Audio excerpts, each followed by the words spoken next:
Hello friends, இது உங்கள் மாற்றம் வரும் சேனல். பெண்கள் எல்லாருமே ரொம்ப திறமையானவங்க. ஆஃபீஸ்க்கும் போயிட்டு குழந்தைங்களையும் பார்த்துக்கிட்டு வீட்டையும் மெயின்டைன் பண்ணுறாங்க. இந்த மாதிரி டென்ஷனாக ஒர்க் பண்ணிட்டு இருக்க பெண்களுக்காகவே இந்த வீடியோ. ஆண்கள் இந்த வீடியோவை பார்த்துட்டு இருந்தீங்கன்னா உங்கள் அம்மாவுக்கோ இல்லை ஒய்ஃப்க்கோ தெரிஞ்சவங்களுக்கோ இந்த வீடியோவில் வர இன்ஃபர்மேஷனை சொல்லுங்கள். அவங்களுக்கு ரொம்ப யூஸ்ஃபுல்லாக இருக்கும். நாம் இந்த வீடியோவில் பயனுள்ள 10 வீட்டு குறிப்பு பற்றி தான் பார்க்க போகிறோம்.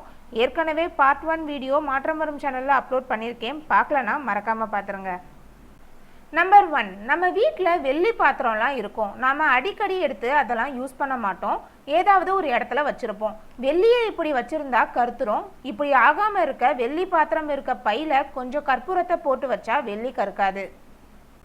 நம்பர் 2, அலுமினியம் கோட்டிங் இருக்க பாத்திரத்துலலாம் யூஸ் பண்ண அடி பிடிக்கும். அது ஒரு கரை மாதிரி ஆயிடும்.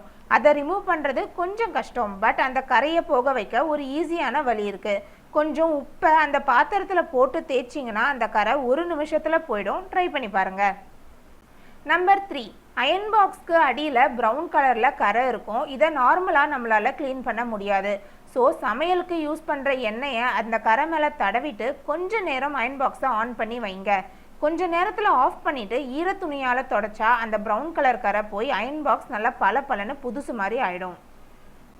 நம்பர் 4, வீட்டில் இருக்க சர்க்கரையை எறும்புக்கிட்ட இருந்து காப்பாற்றுறது தான் பெரிய வேலையே.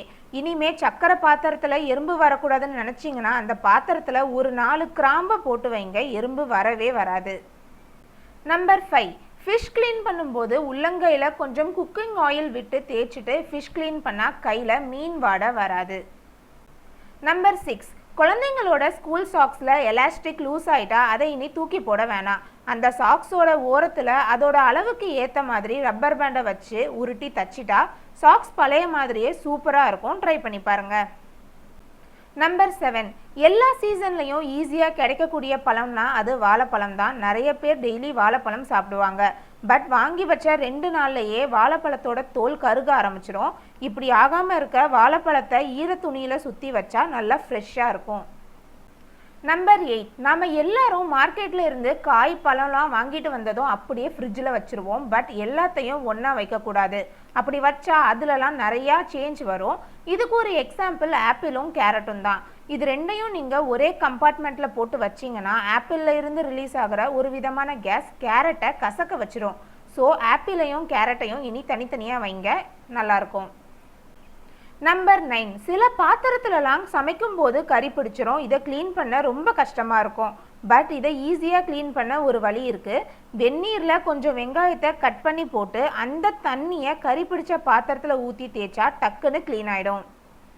நம்பர் 10, முட்டை ரொம்ப நாளைக்கு கெட்டு போகாமல் இருக்கணும்னா அதோட ஓடு மேலே கொஞ்சம் ரீஃபைண்ட் ஆயிலை தேய்ச்சி வைங்க. போதும், முட்டை ரொம்ப நாளைக்கு நல்லாயிருக்கும். நன்றி.